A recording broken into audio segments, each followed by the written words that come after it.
on air.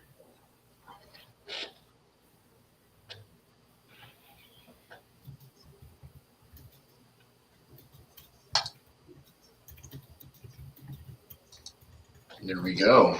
All right, we are officially back in business. Official, man. It's been a while. It's been what, 3 weeks, I think, since we've had a joint podcast. I know you've been potting it up a couple times in that 3 weeks, but Yeah, back. yeah, it's been a hot minute, that's for sure. I had to kind of podcast on the road too, and I'm trying out this new studio setup here. So I'm just a little bit. I'm doing more of the Anthony style, where we're kind of more face to face and less like I'm sitting in a studio, even though it's the same location. So this works better for me. I don't have to move the camera around and stuff as much too. So um, we are back, and I can't even explain all the crazy changes that have happened. If you guys haven't, literally just go to the Altura website, alturosociety.com, and log in and just for free use all the stuff in there and really start to understand that we went from like this visualized concept into an actual software tool that, in my opinion, is really going to start to kick Grok and ChatGPT's ass pretty soon in terms of the value we're offering for the money and stuff. You guys don't even have to pay for it. Just join it and give it a shot, and you guys can start to see what we're really trying to achieve with it. Rather than me trying to sit here and explain as much, we're going to kind of talk through what we have today and give you guys the opportunity to check it out on your own. But I know, Anthony, you've been cooking up on the content stuff for a while too, getting that out the door, and now we got Alvin running that side of it. That's been a lot to manage, but yeah, we got back in the marketing business too, I guess. My printer's going crazy right now. I don't know what that's about. I'm just gonna talk anyways, but yeah, it's pretty much since we've podcasted last, as Caleb said, there's been a lot of effort put into. My side's kind of always been tailored towards like the marketing, like how are we going to get this in front of people and how are we going to get people involved in what we do. And so one of the efforts we're taking is through content clipping. We originally started with that actually way back when we were operating under the Ascend name. Kind of had people just clipping up our original podcasts. I don't even think those ones were like our numbered series like this is now, but way back in the day. But anyways, yeah, that's been going good. We've been having a lot of people that come in and they find it's pretty much just it's like one of the ways, a quick way to make money that actually works. It just takes a little bit of knowledge in like editing software. And people are coming in, they're clipping up some stock footage or clipping up some footage of us, and they're getting paid out for it, and they're helping us immensely by just putting our brand out there for people to see. So that's a cool campaign we have going on right now. Yeah, and if you guys want to earn money doing that, or if you want to participate in that way, everything's still through the website. So if you go to our website, you can actually go into the live chat. And obviously, we have the app coming out in the App Store and the Google Play Store soon. That's our next big, win coming out. And we're giving you guys free tokens in our currency to actually just use the platform day to day. So you're literally getting paid to work on yourself. But if you go to the content clipping chat, there should be the link inside of there for you to join our WAP community where you guys can upload clips, just like this podcast right here that we'll throw in a file for you. You guys can put it into your editor, create some short form. We actually will provide you guys kind of a brief tutorial of how to do that as well. And then just ask any questions you have, and you can get paid to help us grow and to join this and share this movement that can also pay you guys at the same time. So, yeah, it's crazy how much we're gonna shock the world probably in the next 6 months with everything that we built in the last year and a half, and I'm excited for that. The work is finally gonna be worth the wait, and we're gonna kind of come out of like nowhere, but really we've came from somewhere. Nobody was just paying attention until now. And it's gonna kind of be a wake up call. I mean, everyone's doing this, right? Everyone has like an AI, everyone has like a software that they're building, especially now with this like quote unquote bubble. Even Notion has AI, like Google Docs has AI, your calendar has AI, your note taking app now has AI. And yet like somehow for some reason we're not like 10 times as efficient, which is kind of weird. In fact, like you guys are probably spending more time managing your like tools and your resources and all these different accounts than actually doing the work that AI is supposed to help you with. Yeah, welcome to the great, in my opinion, productivity paradox, I guess you'd call it, of 2026. It's kind of where we're at and what we're facing nowadays. Um, yeah, I mean, I have so many. How many apps do you have, or platforms are you logged into that you have an AI that a platform has built? Like, Google Gemini is literally in my browser right now, and I never touch it. And it's just kind of there wasting space, in my opinion. And I feel like that's most of us. We're kind of almost getting sick of overwhelming AI, and we'd rather just have it, the one time we need it, and not be constantly bombarded with it. I think the same was kind of true with the internet itself at first. Yeah, I mean, it's been said, not even by us a million times, but by a lot of people. It's another one of the bubbles that pop up every so often. A new technology gets discovered and it becomes widely used, and people don't really know how to adapt to its capabilities at first, right? So I think that what we're experiencing right now is probably just a period of experimentation almost. People are trying to see to what bounds can we take this technology without overstepping certain boundaries. To what ends is this actually useful versus, like you said, just kind of sitting there, or it's not even really a new concept. It's just a new tool to use instead of, like, for example, you mentioned Google Gemini. Brave has something similar, which I use. I don't know if Safari does. I haven't been on there in a while, but pretty much every search engine now is like using AI to extract the information you're actually looking for instead of having to tap into websites and things like that, which is useful at times. But I mean, there's a lot of instances that we probably couldn't ever figure out if we spent all the time even doing it, with how much is out there, in which it's probably just mostly experimental. And it's might not amount to anything. It might amount to something. But it's just the time we live in. And, that's just part of, as society discovers new things, they got to figure out how to use it the best. So I think probably that's the thing about AI too, though, is that like it grows in like intelligence exponentially, right? Which is like sort of the problem with AGI, or agentic AI. But at the same time, that also means that this period probably is going to be shorter than like the internet was, or with cars, for example. Like, how many cars you think blew up or like crash into things because they didn't have proper braking systems before people figured out, how to actually use those to their advantage. Just going to be like that, I assume. Yeah. I mean, too, part of the issue with me is like, it would be fine if, if things were integrated, right? Like, your calendar doesn't know what your task manager is doing. Your notes doesn't know about your deadlines. Your AI assistant in like Notion has zero context about like a Slack conversation you had. Or so today, like, I think it's important that we talk about this concept that's, I guess, this productivity software trap, this kind of over expansion, which creates this dilution of your attention.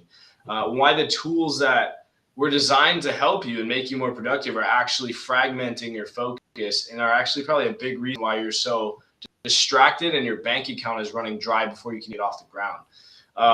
What do you think is kind of driving this fragmentation, though? Like, do you think it's intentional on the company's part, or do you think they mean to have all these different AI tools, or do you think it's just the excitement kind of overstepping its bounds? Yeah, I think that intentionality probably twists into that. I think it's intentional that they're trying to find new ways for it to be useful. I wouldn't say necessarily that they're intentionally trying to distract us, which was kind of the implication there, I think. But I think it's more like it's an intention to figure out what people will pay for, maybe. I don't know. I think I read something the other day, or I guess I watched a video rather. It was saying something about how a problem that a lot of people have is not like not knowing enough. The problem is actually like you spend too much of your time trying to learn stuff and not enough of it actually applying anything. And I guess like it just made me think of that. This is kind of a similar issue, I think, where it's like maybe the issue of like fragmentation or over fragmentation, the usage of tools that we think at the time are going to be like the next big solution for whatever problem we're facing in our business. ChatGPT was that for a while too. Like, it helped with marketing, and then certain brands come out with like AIs that help specifically for marketing. So you go ahead and you get a marketing AI. Something helps with email generation, task management, whatever else. And so you start fragmenting all your effort into these different things that are supposed to like make it easier for you. Um, but the issue is that you're spending time trying to figure out how to automate, and it's not actually getting done. Like the actual things, and maybe it is, but it's like it's taking too much of your effort to try and figure out how to connect all those things by yourself, um, or to sync them like on the same page. Um, so I think that's the parallel that comes to mind when you brought that up, was too much time spent thinking, not doing. It's just the same problem over and over, but with a mask on, I think. I think the big stress gets added too when you guys are like, when most of you guys are starting businesses, not finishing businesses. So you're already in the hole, and now you're having to pay for all these AI tools as well. And I wrote down the numbers here. Like a typical aspiring entrepreneur is probably paying for, I'll go through them, like Notion, right? Premium could be like 20, 25 bucks a month. Calendar, right? A really good AI managed calendar, like we would pay for, would be up to 30 a month, probably at least 10 to $12 a month. Email marketing, right? If you're actually pushing emails out, could be 20 to 50 bucks a month. Canva Pro is 13 a month. Video editing, let's say 20 to 30 a month. Website hosting, probably 15 to 30 bucks a month. Accounting software, 30 bucks a month. Client relationship management software, $20, maybe up to $50 for go high level, or a couple $100. Communication tools like Slack, Pro or whatever it is, 15 bucks a month. Google Workspace. AI assistants now like ChatGPT or Grok or Claude getting thrown on top of that, another $15 or $20 a month. So that's right there, $180 to $250 roughly before you've even made $1, and that's monthly. So if it takes you a couple months to build, you're getting drained. And a lot of you guys, right, that start businesses to make money are in a spot where you need money. You're like at a job or you're still in school, right? And every single one of those tools kind of has its own login, its own interface, its own learning curve, and its own AI that doesn't know anything about your business that you have to retrain. So it's like having to babysit another child when you're already trying to take care of 10 and get them to, play t-ball and win a game, basically. It's not going to happen because you're kind of spread all over the place. And you think you're adding, one more kid can actually help out the team, but in reality, you just have to train them and you already have no focus.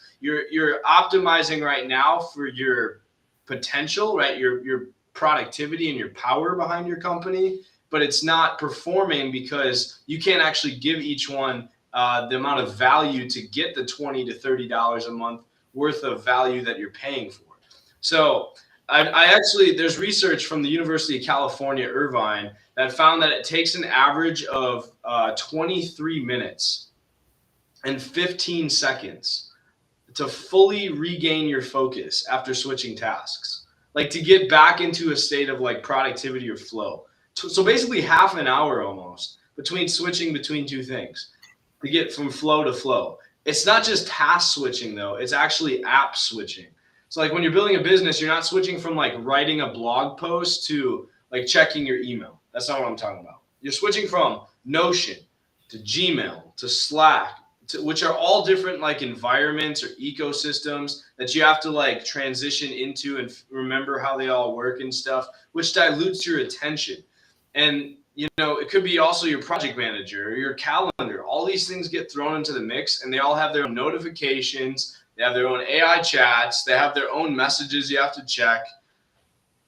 So each switch really is not just like a small tab on your desktop like you might be seeing. It's kind of like a complete mental environment change. Think of your caveman mind, right? It's like ripping you out of the woods when you're mid-hunt and throwing you into like a beach environment.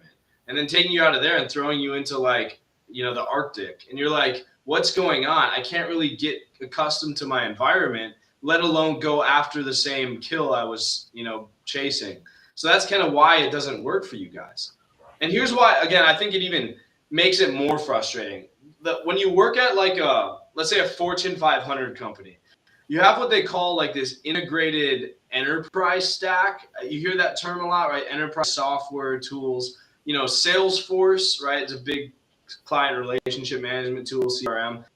talks to Slack, for instance, talks to Google Calendar, talks to your project management system. Everything's kind of in this umbrella. So sure, it does help with the problem, but they have an entire IT department making sure that their tools are working together. They have data flowing between their systems automatically.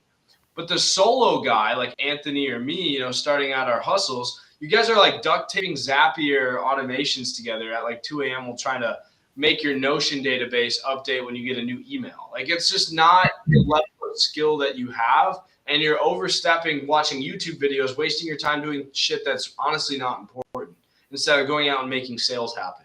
You're doing the work of an entire IT department by yourself while actually trying to fill the marketing shoes and the executive shoes and the operation shoes, right? And the delivery of your actual product.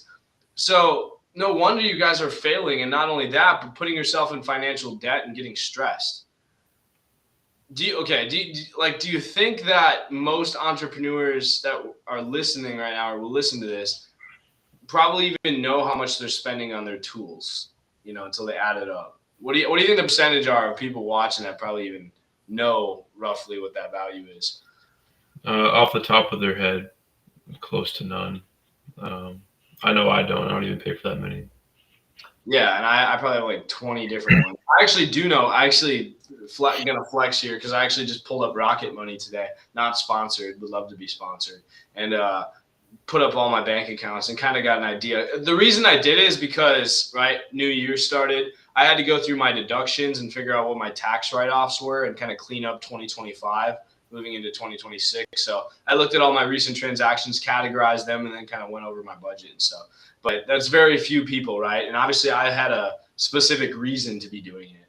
But do you think there's like, does it feel like solo founders in especially today's corporate world or just world in general are kind of set up to fail from the start? Do you think that's intentional, or do you think that's just how the market evolved? Once again, so my my belief is that I think most companies that offer something that plays a part in the setup to fail aren't actively thinking, I want it to be harder for somebody that's just starting. I'm sure there's some of that, but I think that those industries are probably more like your vice industries. What I actually think is happening is closer to your second option, which was how the market evolved. And it's more like maybe they understand that by adding this tool, it's not really bringing much value, but it's enough to where they pay $10 a month for it. Maybe they understand that might not be doing a ton for people, but I think that the focus is more like, if I was in their shoes, like how can I, for the least output possible, or for I guess the most optimized output possible, get them to still pay for my product. And I think that it's just a conglomerate of companies that think the same. I mean, that's like the concept of capitalism, right? Is we live in a market where there's competition in who can produce the product that the people like the most. And if you can produce something that, sounds good, but doesn't necessarily guarantee results, people are willing to pay for the sound of it, especially if it's at an affordable price point. That's like the concept of subscription models, is instead of throwing you this, like for example, go higher level, go to higher level, another level, go high level. They're hundreds of dollars a month, right? Like 100 something, 180, something like that. And it's extremely complicated to like understand once you get in. There's so many features and stuff that you have to know about. But that sounds way better to say than, what is that? $2,400 almost a year, which you pay in a year, and you may or may not get value out of that if you are dedicated to figuring out how to use that tool. But I think that's just the concept, right? It's more an idea of they've got to make their money, and if it comes down to, like, they don't really care about your success as an entrepreneur. They're not into the game of ensuring your success, in turn helping them succeed. They're in the game of selling you something because that's how they win. It's just it becomes this kind of like, how much can you offer type thing instead of how good are you solving the problem you're saying you're going to initially solve. I think like the problem is in the overlap most of the times, right? Like just the example I gave you, I was on Rocket Money And Rocket Money has an actual feature on it that I can look at transactions and I can categorize them as like write-offs. So it's literally I can do it all in one spot. But then I also have another software called Keeper, which uses AI to like smart detect what transactions are write-offs and do that separately. But Keeper's AI is a little bit better, but technically Rocket Money then also has the same feature. So I'm paying for two different things, but then, Rocket Money has the same features, it's just kind of clouding my space then when I try to use it for what I need. And all this like overlap between, companies trying to compete in the same industry with similar technology or over expand using AI just creates too much confusion now when you get on platforms that used to just be really simplistic and do one thing. It's great that you can expand your platform into multiple areas. Then at the same time, make sure that your stuff is talking to each other and you actually have integration. And that way, Rocket Money can plan my budget and at the same time has the functionality to help me file my taxes and stuff like Keeper would do, right? Let me paint you a picture. Let's say you have like Notion AI, right, that knows your documents. You got ChatGPT, that knows your conversations, your ideas and stuff, but only the ones you've had in ChatGPT. You have Grammarly AI, right, that knows your writing style, but only for the documents that you wrote in apps with Grammarly installed. See the problem there? Yep. None of these AIs know your full context, like what's actually the words going through your brain. What is the full story? None of them understand the task that you created last Tuesday is connected to the meeting that you have tomorrow, which is connected to the goal that you set last month. You're not getting like an intelligent assistant. You're getting like 15 assistants who have never met each other coming in the room and saying, let's figure Anthony out. What can we piece together about who he is? Versus the one guy that says, I follow him around everywhere. I know exactly what his life looks like, and I don't need the rest of you. I can stop paying you. That's almost exactly what you're doing. You're just not using people. It used to be assistants, right? But that's why AI has minimized the cost, but increased the confusion now. So the real promise of an AI, I think we have to talk about this too. AI was intended not to add a chatbot to every single app. The real promise of AI was an intelligent system that understands your goals, your schedule, your projects, your communication, and helps you make better decisions across all of it. Otherwise, what's the point? You're just adding bullshit, right? You're just fancifying your documents, but it's not really getting the objective achieved. It's just making you look better doing it. Instead, we got AI features fighting for your attention, right? In every product, each one trying to be stickier to keep you around longer, and everyone keeping your data siloed so that way you can't leave. We had that developing Altura, right? Like Lovable, it's a great software, but they wanted us to use Lovable AI instead of using the database and system that was actually stronger and more powerful and capable of hosting all the tools we needed to. And so we were wasting money and time trying to develop using Lovable's AI when that was the only thing that they wanted to push on us. Because apparently AI knows best, right? But you're not controlling what actually goes on behind the scenes.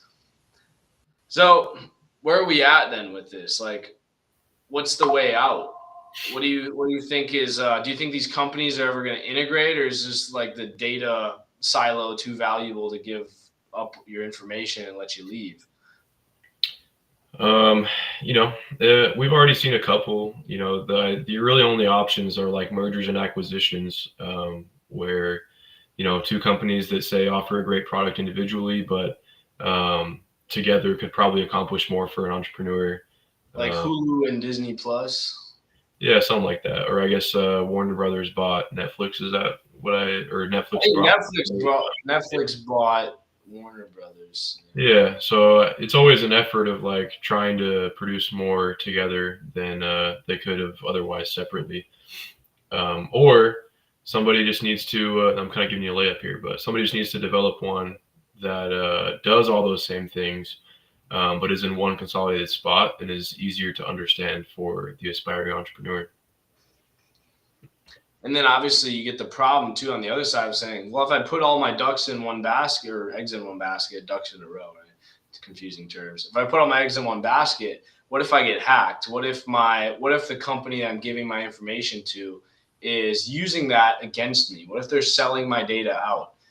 Yep. So you have those two problems there, right? And so instead of imagine like if instead of 15 tools with 15 separate AIs, you guys just had that one person, your go-to guy following you around who understood everything. That's when you said, I need to follow up with John on a note, right? It could automatically create a task. The AI could find John's email. It could check your calendar for availability to talk with John. It remembers the information about him from before, and then it drafts the follow-up email to send to him. So you can just say that and you have your shit taken care of. That's not science fiction. That used to be the future, and it used to be crazy, right? Like Jarvis from Iron Man, right? But now it's just integration of systems that are already powerful enough to do those things separately. That's just building tools that actually work together instead of just protecting their data moats and not letting OpenAI share your chat history, which they're still doing behind the scenes. I promise you that. But in this case, they're just they don't want to integrate and give Google, their chat history, so that way they can keep all your information to themselves, which is good, right? In some contexts of privacy, but when you need it to actually function, you'd like for sharing to be done as long as it's in a secure way. So how do you solve that problem? You have to have some sort of consolidation wave, like something that's going to be the next, I think, big money move in 2026. If you guys can find companies that are specializing in integrating AIs together, that's what's going to be the next unicorn, company. And I think I have a good idea of some examples. We're seeing the early sign. You did mention like kind of in other industries, mergers and acquisitions, right? But this is really where you're going to see businesses that are doing it right skyrocket, right? Because for once, one person could take down a Fortune 500 company because they have assistants that can work way faster and way more hours doing all the marketing jobs, the HR jobs. Well, there's not really HR if it's just you. The fundraising, the financial management, stuff like that. So yeah, what the market actually needs right now, and what I actually double down on is unified operating systems. That's going to be the term I think you're going to hear a lot of this year. Not productivity tools, not project management, not AI assistants, unified tools, operating systems, like single environments where your calendar, your tasks, your notes, your communications, your goals all live together and understand each other. And you guys probably think that's like a fantasy, right? It sounds kind of like too good to be true at the moment, right? But understand that the tools available to you today are not the tools you're going to be using in 2 to 3 years. Did you guys think you'd be using AI the way you are 4 years ago, right? I didn't. I kind of had an idea, but it wasn't the same as, opening like Grok now, right? The smartest move right now is to stay aware of the shift. Like you guys, when you saw or heard of ChatGPT from day one, you probably had some sort of underlying feeling that that's going to be important as we move forward.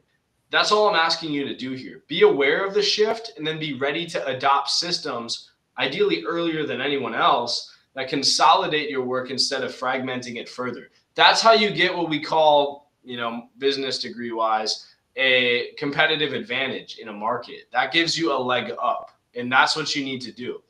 So do you think I have two questions, I guess. I think I'll ask this one to you.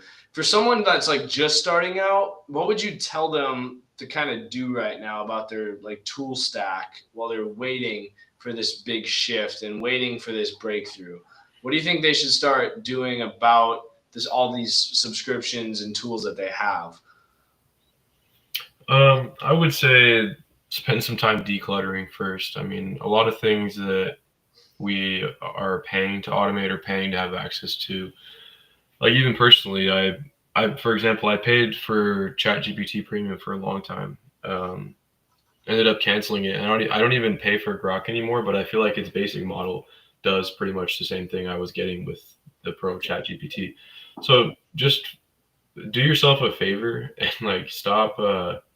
Don't add to the problem that every entrepreneur but person really has of saying they want to get closer to their goals and then spending 90% of their time moving in that direction, planning, or in this case, choosing, a better software that's going to be the thing that helps you.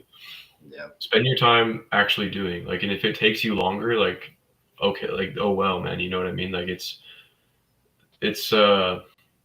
you're already at such a higher advantage compared to the generation before us as far as how quickly things can be done, what you have access to, resources that maybe even just like your network, things like that. It's not going to kill you to try and just use your own brain to like discover things and put things together. And as much as you can handle that right now is probably better. Just like I said, not forever. Obviously, as you scale and it's going to become uh, there's should be, if you're doing it right, a lot of systems that are too much for you to handle by yourself. That's why most companies end up taking seed funding, is because they need either an investor or somebody that's good at it's already kind of up and made it in that certain industry, and they have skills to offer. So you kind of make a partnership to make it easier, lighter load on yourself. So obviously this isn't a permanent solution, but in this period where a lot of the things available to you could be a distraction, as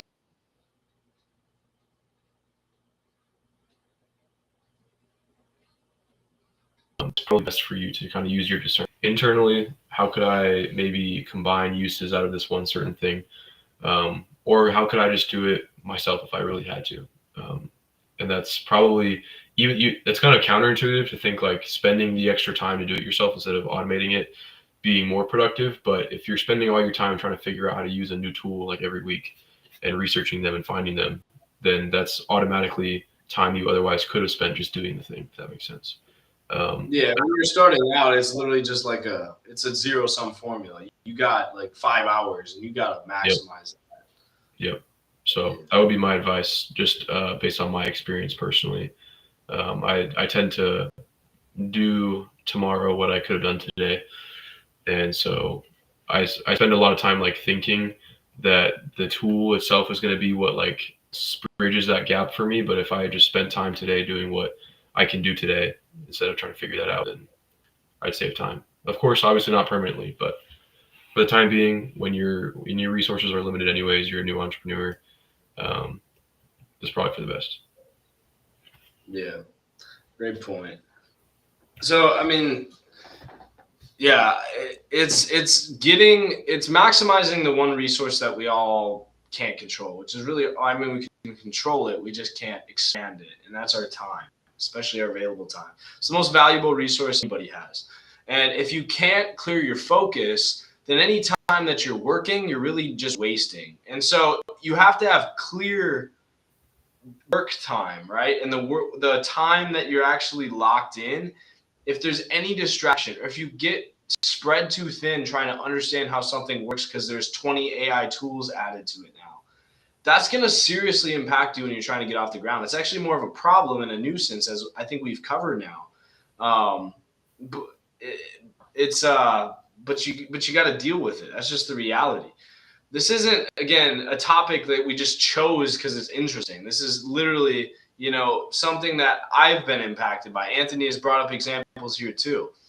And, this system, this theoretical idea of like this Jarvis style brain, right, that has your business understood, that has your goals understood, that helps you think like a second mind, and kind of like is like a Super Mario mushroom powering you up instead of kind of just wasting your time.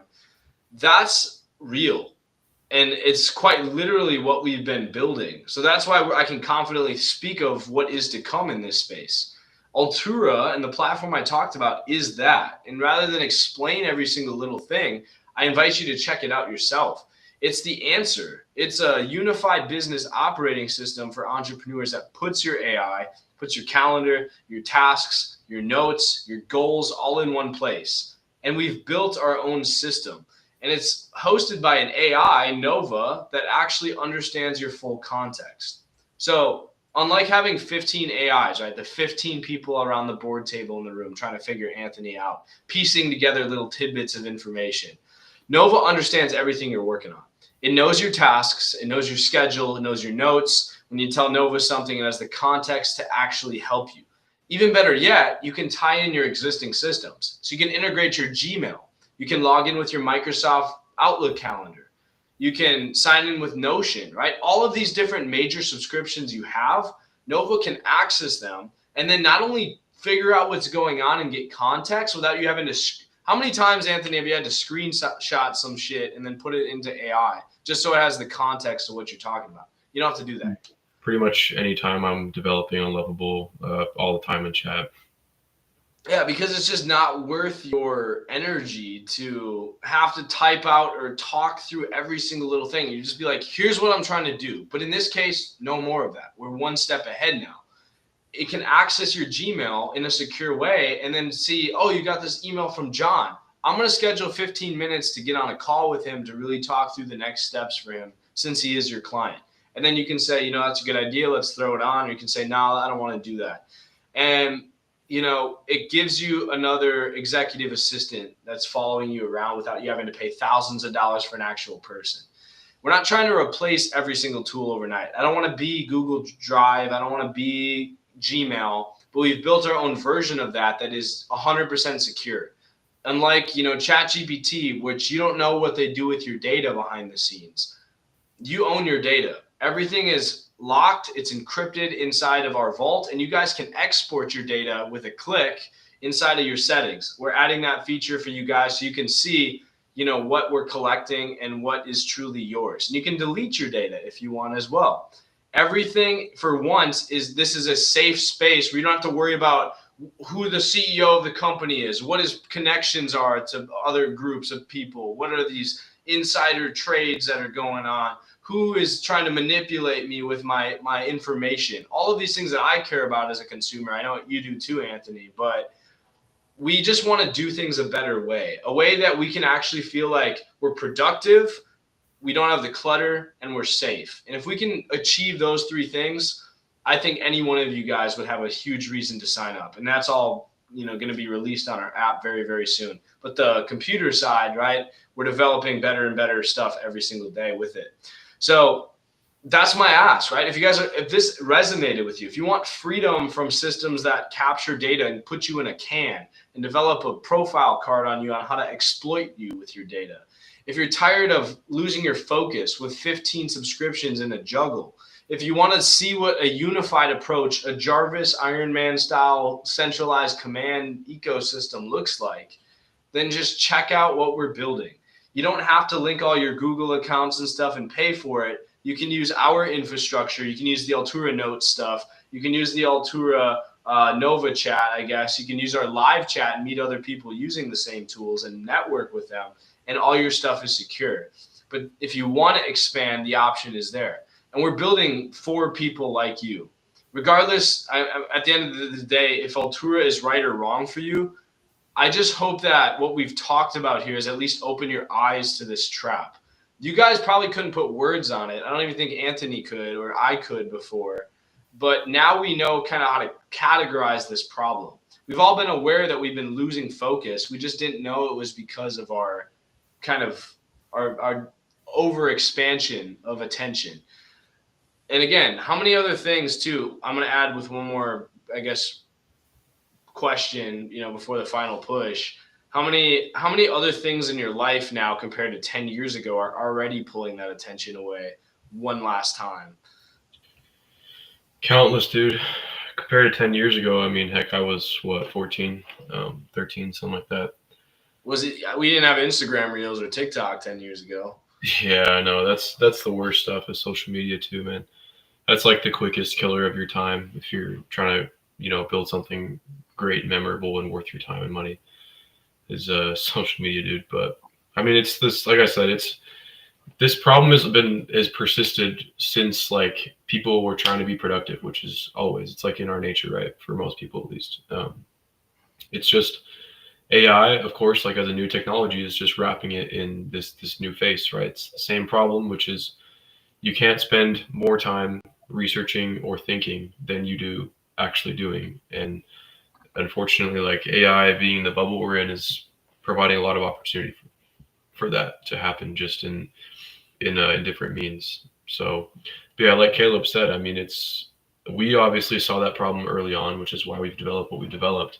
And we're like finally to a point now in 2026, right, where it's tangible. You can actually go and test it out. And I use it now. I've completely shifted over. Like I said, I don't pay for much anymore because I'm using what we've actually already built. We have shared note stuff in like our in the notes section. If you were on the website, you'd know what I'm talking about. But where it's like similar to, it's like the combination of the best features of like your Apple Notes, which is just usually on your phone, really simple to use. Google Drive, Notion, things like that. Same. The most basic and important functionalities from all of those that I liked and that Caleb liked, we put into one. That's just one example of something. Obviously, I use Nova for all things pertaining to how I run the marketing side of Altura. I don't really want to put that into Grok and things like that, or chat, because as we know, like they're constantly monitoring everything that you write. It all goes to a database. It's not like it's just one and done every time you type something. The owners of Grok, the owners of ChatGPT, the owners of Google Gemini know if they really wanted to look into you, not that they will. I mean, they could, though, is what I'm saying. And they know exactly what it is you're doing. They know exactly what it is you're asking it. They know what your goals are, what your outcomes are. And unfortunately, like there's clauses in their terms of use that say that if for some reason you create some unicorn of a project that does millions of dollars and you use a lot of your infrastructure, or I guess a lot of your infrastructure was based on things that one of these AI systems gave you, they can cause problems for you that way. I don't know exactly what they would do, sue or ask for a cut of it, maybe. I don't know, but all that to say, why take the risk? Why take a risk? Yeah, why take the risk, man? When it's like there's an option through what we built to get the same. It's almost like it's not like the AI or anything we built is like more rudimentary or worse than, but in a way, like it's the best part. It's like when AI originally came out and there was like minimal features and it was like really straightforward. It's like I kind of relate it back to that. Not that ours is worse by any means. I'm just saying like the features that matter, the features that are not a distraction but actually help you accomplish are like exactly what we've compiled from the best of the best other enterprise tools to develop the one we have developed, so that it's strictly a tool that functions just as well, but is not going to offer any distraction for you. It's simply about accomplishing the things you set forth to accomplish and figuring out what it is you need to accomplish, even down to that level. That's a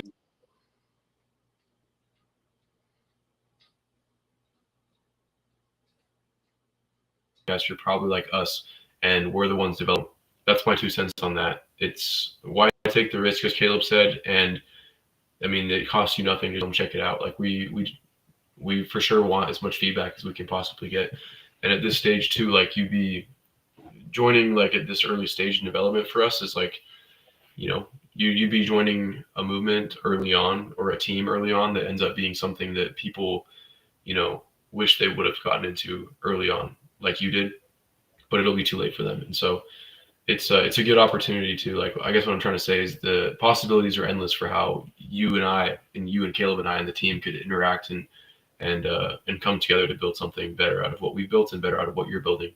And so that's my invite to you. It's like, view it not as like a sales pitch. View it as like, I'm, as a fellow entrepreneur, as someone who's also young and trying to make it in this world and doesn't really see any option in just working the rest of my life.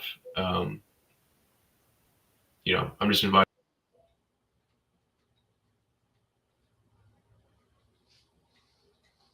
And I do, because it has to.